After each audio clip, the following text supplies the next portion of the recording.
So you want to know the best weapon in the game? This video is for you. I've showcased all of the weapons in the game recently, so I went back from the start and spent countless hours testing every weapon available. So ultimately, I can give you my ultimate top 12 weapons in Black Myth Wukong. All of my tests were done in New Game Cycle +4, so you can be sure that my recommendations will be top of the line. The best of the best weapons in New Game Cycle +4 only revolves around 4 to 5 weapons, so I decided to include early to mid game weapons to give you an idea of which weapons to pick as you progress in the game. The honorable mention comes first, and the Chubai Spear will take the spotlight, an epic staff with 75 raw attack stat. This staff unique effect turns light attack combo into spear techniques and increasing the damage of the thrust stance moves by 8 to 10%, and we can clearly see it from my test here, and the increased damage is fairly noticeable. Therefore, an absolute must weapon for thrust stance lovers, especially at mid game. You will be able to craft this staff after completing a specific quest line in chapter 3, but this staff is catered to thrust stance lovers, so you might want to consider checking out the staff in line if you don't prefer the said stance. Coming at top 12 spot, the long reach staff is one of the best early weapons in the game, having 70 raw attack stat. After doing several tests, this staff's unique effect increases pillar stance moves by 15 to 16%, and that's a lot. To be accurate with my testing, I compared Kangjing staff versus long reach staff to accurately test the pillar stance bonus damage, both with 70 raw attack stat, and we are seeing great damage improvements as you can see on the screen right now. This staff is designed for players who love to master the pillar stance, and it is also the best staff that you can get as early in chapter 2. Players who don't want to perform pillar stance moves will benefit from this staff, for example if you want to use it with thrust stance, but if you want to prioritize smash stance, the next staff is a better option. The Cloud Pattern Stone staff is surprisingly good, having 60 raw attack stat and adding 30 defense to your build. Very useful during early game or for beginners. This staff unique effect increases charge smash heavy attack damage by 8 to 8.5%. And to be accurate with my testing, test weapons include Cloud Pattern Stone staff equipped with Gold Button Curio for that additional plus 15 attack stat, making the staff reach a 75 attack rating versus Chubai Spear with a 75 attack rating. If you just want higher damage and you don't care about stances, at early game, Cloud Pattern Stone staff is the way to go, as you can easily unlock this after beating an optional boss in chapter 2. The top 10 spot goes to the Spike Shop staff, a legendary staff that has 80 raw attack stat and increases mana by 30 points. What makes this staff really good is that after seeing through an enemy, the user will gain 127.5 focus over time in 5 seconds. Simply put, you'll be gaining 1 focus charge when seeing through an enemy attack. What is crazy is when its unique effect is active, you can hit the enemy continuously to gain more focus points. A phenomenal unique effect that allows the user to reach higher levels of charge heavies. The additional 30 mana points seems not a lot but useful in clutch moments. Cloud Step only requires 40 mana points, which can save you in a lot of cases, or Rock Solid, which requires 30 mana points. It is a shame that you will be getting this by completing chapter 3, and probably you will not use this staff and use the next staff on this list, but still worthy of mentioning on this list as it can offer value, especially if you love parrying enemy attacks or mastering resolute attacks. Taking the 9th spot is the Kangjin staff, and the overall best mid-game staff in the game with good stats overall, offering 70 attack stats and 6% critical chance on the table. This staff unique effect makes punishing down for a hell of a strong move, making its area of effect damage change into a concentrated lightning strike that deals great damage, while also inflicting Thunder Bane in the process. I would like to remind you that when enemies are affected by Thunder Bane, they will suffer 20% more damage, so this staff will be even better when the Thunder Bane status effect sets, allowing you to deal even more damage. What good thing about this staff is you will be able to craft super early at the start of chapter 3. I remember using this staff for a long time since chapter 3 is the longest chapter in the game. It is actually my favorite mid-game staff. It is simply too good, and you will find yourself using this weapon a lot, especially if you love the regular light attacks. Coming in at top 8 spot, the Spider Celestial staff will be in the spotlight. This staff's general stats are quite good, having 85 raw attack and 12% added critical chance. The Spider Celestial staff has this unique effect of getting healed of each focus points used after performing a charge attack, though it's not the reason why you should be using this. When using a proper poison build, each charge heavy attack inflicts Poison Bane on enemies. Level 1 to 3 charge heavies simply don't inflict a lot of poison after a series of testing, but the Banger is a level 4 charge heavy. Upon performing a level 4 charge attack, it almost fills in 80% to 90% of the Poison Bane gauge. If you equip the Venomous Arm Guards, you will be seeing 100% poison infliction when you critically hit an enemy with a level 4 charge heavy attack. Even in NG+4,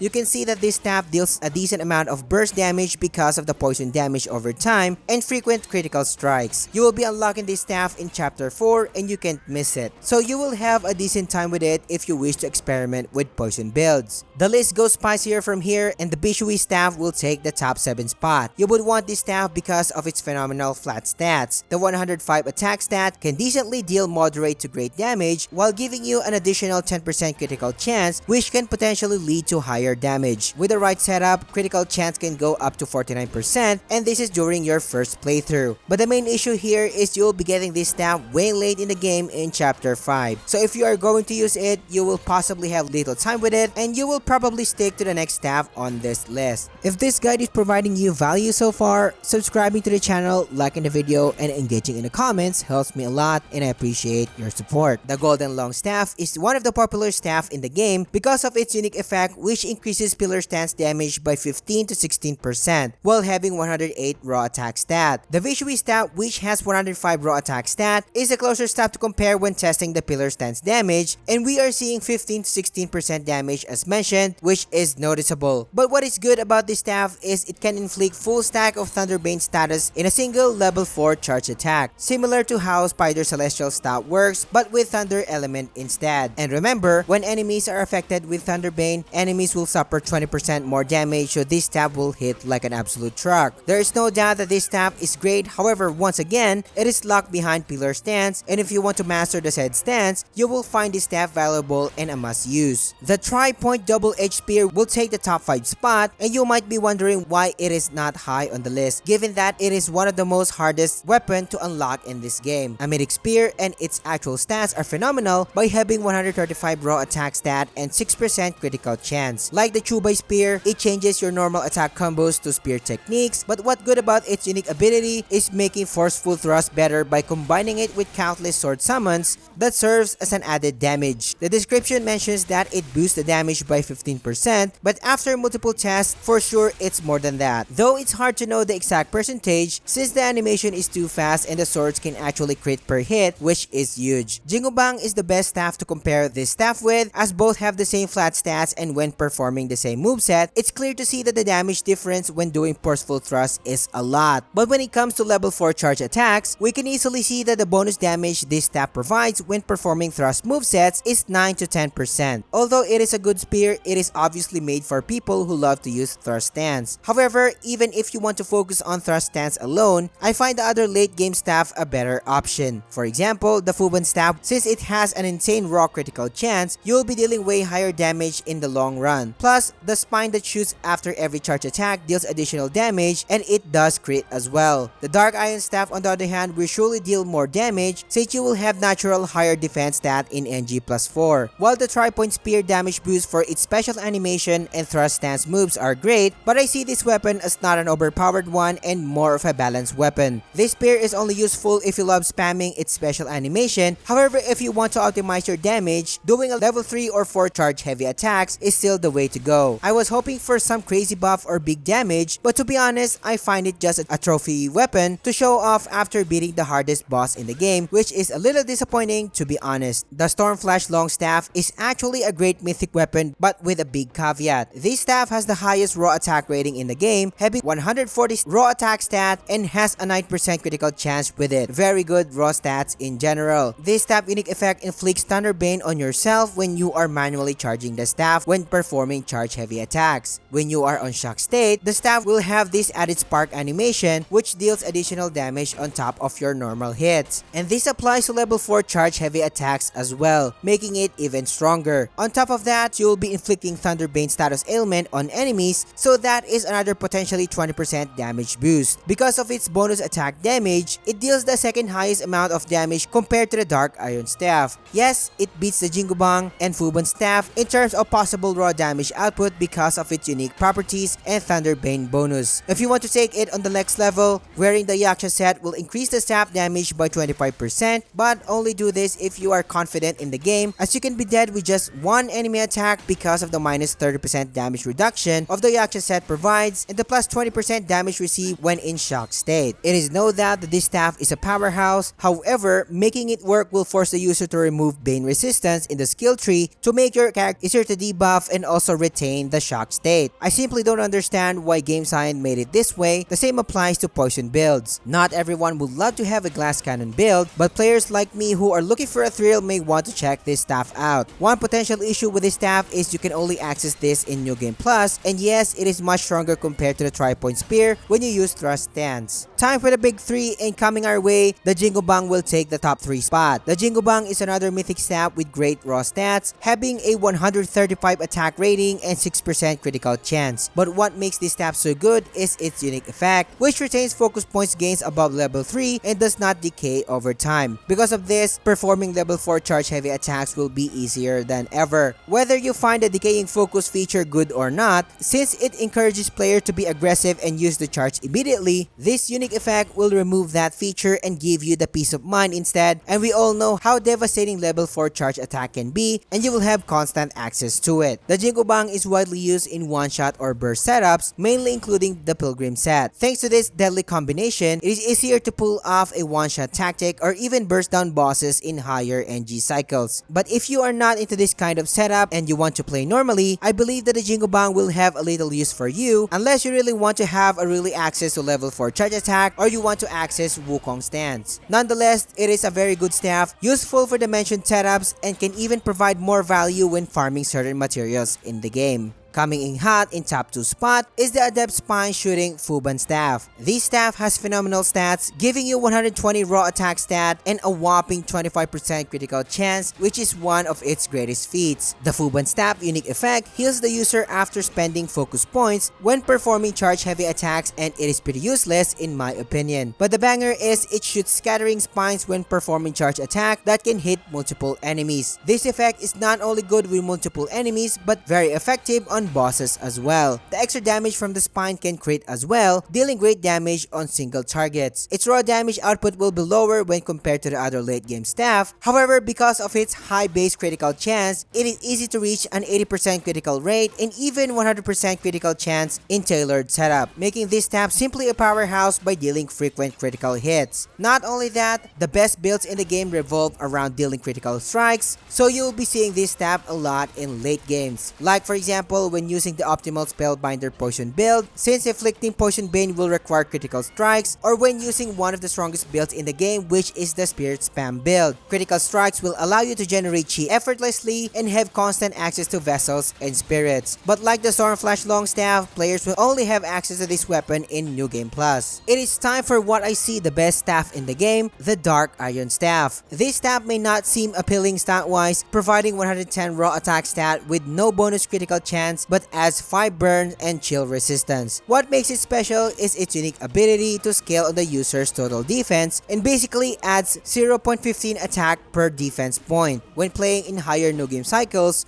your defense goes up, especially if you are using the original Wukong armor. With the right setup in NG plus 4, the user can have as much as 902 defense and 362 attack, which is totally insane. Even if you use a different set other than the original Wukong set, you will still have higher defense because of Mythic Armor set's high defense stats and ultimately have higher attack in the process. The Dark Iron Staff is truly the best staff in the game by providing value on both general and advanced players without any absurd requirement or difficult setup to execute, providing immense survivability and high attack damage output in general. You will find yourself using this staff a lot, especially in New Game Cycle 4 and up. Nothing can match the damage that the Dark Iron Staff provides when using regular setups, since you do have a different calculation when using one-shot or burst setups. Depending on the build that you are using, you will be cycling through the Jingu Bang, Fuban Staff, and the Dark Iron Staff. And if I can just slot them all in the top 1 spot, I will do it. But if you want to know the best spirits in the game or the best transformation for your build, these videos will help you get the said information, and I will catch you on the next one.